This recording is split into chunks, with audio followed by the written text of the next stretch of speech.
I am Dana Malcolm. This is your morning edition of Top Stories for Friday, February 9th, 2024. Coming up, the news that matters most. He's wanted.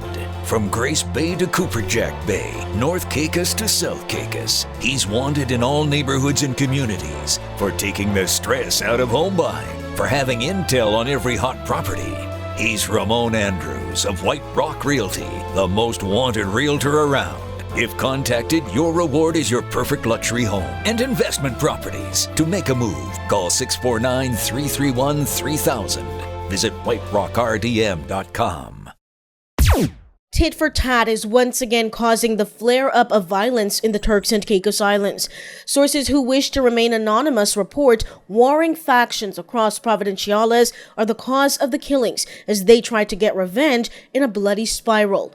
Young men are the ones implicated as they trade insults and threats via social media. It proves once again that intervention is desperately needed locally, from anger management to crushing the gun trade. The father of the latest victim, a DECR officer who was shot in Grand Turk yesterday, Thursday, says he just truly wants it all to end. No more revenge. In speaking to the Magnetic Media News team, he urged the young men of the country to come together and make peace. Import duties are the country's biggest revenue earners so far this year. At $80 million, the sector makes up 31% of total revenue, far outperforming what the government thought it would make. The finance ministry says the increase in inflation resulted in price hikes for imported items, along with the growth in economic activity in the tourism and construction sectors, which led to more imports, contributing to the spike in revenue.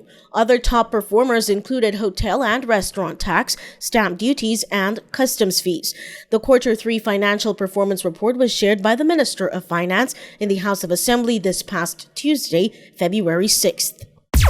The government is seeking contractors to complete several critical purchases for the health and security sectors of the public sector. The government is looking to acquire a new patrol vessel and an ambulance. The renovation of Fuller and Clementine Walker Park is also on the agenda.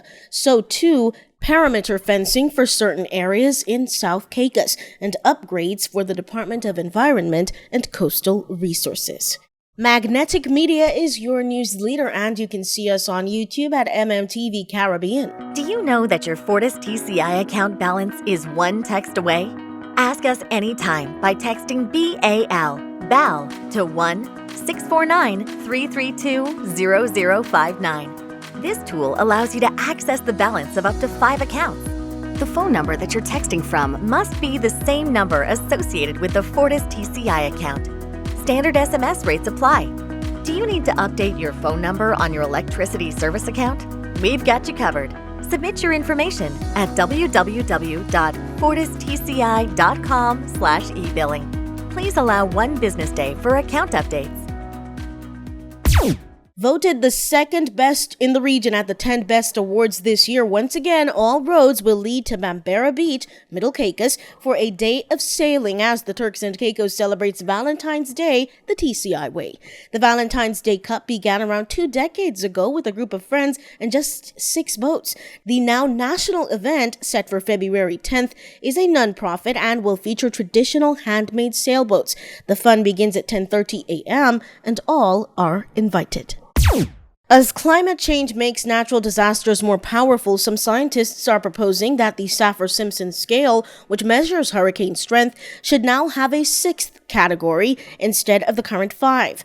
Currently, any wind speeds greater than or equal to 157 miles per hour are described as Category 5. Scientists Michael Weiner and James Cosin say this is too open-ended and propose a Cat 6 rating in their study published in the Proceedings of the National Academy of Sciences. The reason behind the additional rating, they say, is because the world is experiencing record wind speeds, but hearing those historic speeds described as a Cat 5 could lead residents to underestimate the risk that they pose. For local weather today, a high surf warning is still in effect for the Turks and Caicos Islands, which means surfs higher than 10 feet will affect north to east facing coastlines.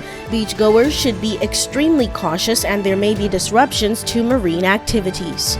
I am Dana Malcolm. Thank you so much for joining us.